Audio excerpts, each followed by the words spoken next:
Welcome back to my channel. അപ്പോൾ ഇന്നത്തെ എൻ്റെ വീഡിയോയിൽ എന്താണെന്ന് വെച്ചാൽ ഇത് ഞാൻ കുറേ കാലമായിട്ട് യൂസ് ചെയ്യാതെ മാറ്റി വെച്ചിരിക്കുന്ന ഒരു ദോശക്കല്ലായിരുന്നു കേട്ടോ. ഇതിൽ ഒന്നാമത്തെ പ്രശ്നം ദോശ ചുട്ടിട്ട് കിട്ടുന്നുണ്ടായിരുന്നില്ല.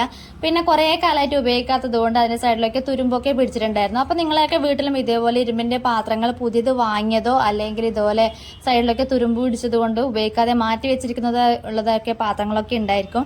അപ്പോൾ അതൊക്കെ ഈ രീതിയിൽ നമ്മളൊന്ന് ക്ലീൻ ചെയ്തെടുക്കുകയാണെങ്കിൽ നമുക്കത് നല്ല രീതിയിൽ തന്നെ ഉപയോഗിക്കാൻ പറ്റും കേട്ടോ. അപ്പം ഞാനിത് ക്ലീൻ ചെയ്യാൻ വേണ്ടിയിട്ട് ആദ്യം കുറച്ച് പുളിയാണ് എടുത്തിട്ടുള്ളത്. ഏത് പുളിയാണെങ്കിലും കുഴപ്പമില്ല കേട്ടോ. ഇത് ഞാൻ രണ്ട് രീതിയിൽ പുളിവെള്ളം ഒഴിക്കുന്നുണ്ട്. ഒന്ന് കുറച്ച് നേരം ഞാൻ ആ പുളിവെള്ളം ഒന്ന് കുതിർത്ത് വെക്കുന്നുണ്ട്, പാത്രത്തിലൊന്ന് ഒഴിച്ച് കുറച്ച് നേരം ഒന്ന് പുളി കുതിർത്ത് വെക്കുന്നുണ്ട്.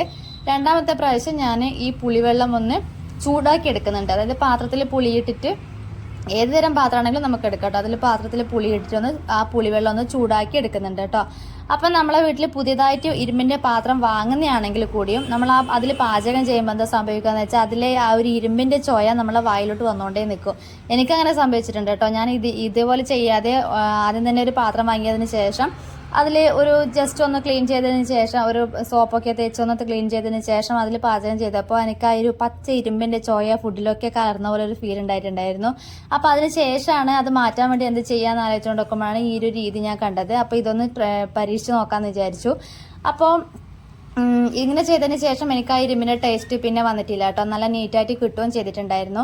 അപ്പോൾ ആ പുളിവെള്ളം തിളപ്പിച്ചതിന് ശേഷം പിന്നെ എന്താ ചെയ്യേണ്ടതെന്ന് വെച്ചാൽ ഈ ചെറുനാരങ്ങ ഒരു അരഭാഗം ഇതെടുത്തിട്ട് ഇതേപോലെ നന്നായിട്ടൊന്ന് കല്ലിൻ്റെ എല്ലാ ഭാഗത്തും ഇതേപോലെ ഒന്ന് തേച്ച് സ്ക്രബ് ചെയ്ത് കൊടുക്കുക കേട്ടോ.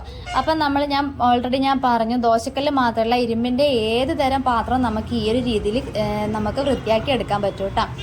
അപ്പം ഞാൻ നാരങ്ങയുടെ ഒരു പീസ് വെച്ചിട്ട് ഇതേപോലെ നന്നായി ഒന്ന് തേച്ച് വൃത്തിയാക്കി കൊടുത്തതിന് ശേഷം നമ്മുടെ സാധാരണ നമ്മുടെ സിങ്കിൻ്റെ ആ ഒരു സ്ക്രബ്ബർ ഉണ്ടല്ലോ അത് വെച്ചിട്ട് ഞാൻ നമ്മുടെ സോപ്പോ അല്ലെങ്കിൽ വിമ്മോ ഏതാണോ നിങ്ങൾ ഈ പാത്രം കഴുകാൻ ഉപയോഗിക്കുന്നത് അത് വെച്ചിട്ട് ഇതേപോലെ നന്നായി ഒന്ന് തേച്ച് വൃത്തിയാക്കി കഴുകി കൊടുക്കും. അപ്പോൾ ഇത് ഞാൻ കുറേ കാലം ഉപയോഗിക്കാത്തത് കൊണ്ട് ഞാൻ ദോശ ചൂടുന്നത് സാധാരണ ചെറിയ ദോശയായിരിക്കും ചൂടുക.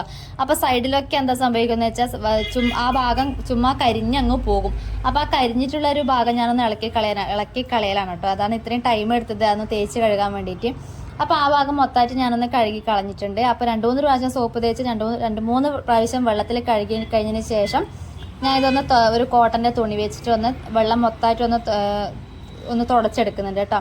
അതിനുശേഷം എന്താ ചെയ്യേണ്ടതെന്ന് വെച്ചാൽ അരിപ്പൊടി നമുക്ക് ഇതേപോലെ ദോശക്കല്ലൊന്ന് വെതറി കൊടുക്കുക. ദോശക്കല്ലോ നിങ്ങളെടുത്ത് ഏത് പാത്രത്തിലാണെങ്കിലും അരിപ്പൊടി ഇതേപോലെ ഒന്ന് എഴുതിക്കുക. സ്പൂണ് വെച്ചിട്ട് അല്ലെങ്കിൽ ചട്ടകം വെച്ചിട്ട് ഇതേപോലെ ആ കല്ലിൻ്റെ എല്ലാ വശത്തും എത്തുന്ന രീതിയിൽ ഇതുപോലെ നന്നായി ഒന്ന് ഇളക്കി കൊടുക്കുക. ചെറിയ തീയിലായിരിക്കണം കേട്ടോ. ഇതേപോലെ നന്നായി ഒന്ന് ഇളക്കി കൊടുത്തോണ്ടേ നിൽക്കുക. അപ്പോൾ ആ അരിപ്പൊടി ബ്രൗൺ കളറാകുന്ന ആ ഒരു ടൈമിൽ നമുക്കൊരു തുണി വെച്ചിട്ട് അതൊന്ന് തുടച്ച് കളയാം. ഇതുപോലെ 1-2 പ്രാവശ്യമൊക്കെ നമുക്ക് ചെയ്യാം കേട്ടോ. 2-3 പ്രാവശ്യമൊക്കെ ഇങ്ങനെ അരിപ്പൊടി വെച്ചിട്ട് നമ്മൾ ആ കല്ലൊന്ന് ക്ലീൻ ചെയ്തെടുക്കുന്നതാണെങ്കിൽ നമുക്കൊരിക്കലും ആ ഒരു ഇരുമ്പിൻ്റെ പൊടി അതിനുള്ളിൽ എവിടെയും കുടുങ്ങി കിടക്കാൻ ചാൻസ് ഇല്ല.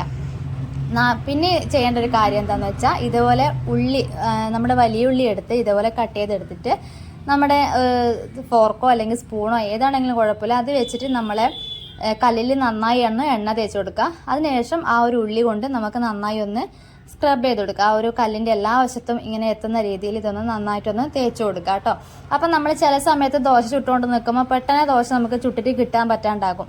ഇങ്ങനെ കല്ലിന് ഒട്ടിപ്പിടിക്കും. ആ ഒട്ടിപ്പിടിക്കുന്ന ആ ഒരു സമയത്തും ഇതുപോലെ നമ്മൾ ഉള്ളി വെച്ചിട്ട് ഇതുപോലെ ഒന്ന് തേച്ച് കൊടുക്കുന്നതാണെങ്കിൽ നമുക്ക് ദോശ അങ്ങനെ ഒട്ടിപ്പിടിക്കുന്ന ഒരു സാഹചര്യം കുറയും കേട്ടോ.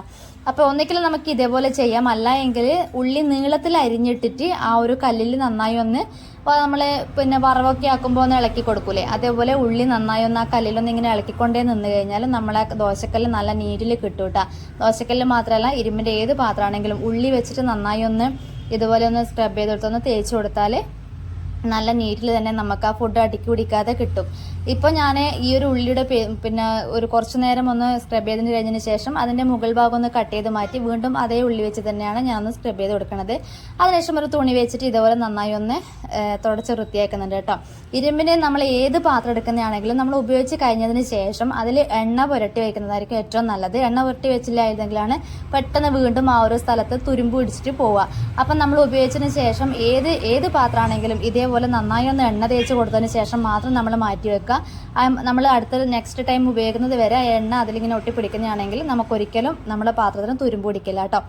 അപ്പോൾ ഈ വീഡിയോ നിങ്ങൾക്ക് ഇഷ്ടപ്പെട്ട് യൂസ്ഫുൾ ആണെന്ന് വിചാരിക്കുന്നു. അപ്പോൾ വീഡിയോ ഇഷ്ടപ്പെട്ടാൽ ഒന്ന് മറക്കാതെ സബ്സ്ക്രൈബ് ചെയ്യുക, കൂട്ടത്തിൽ ലൈക്ക് ചെയ്യുക. വേറൊരു വീഡിയോ ആയിട്ട് അടുത്ത വീഡിയോയിൽ വീണ്ടും കാണാം. Bye bye.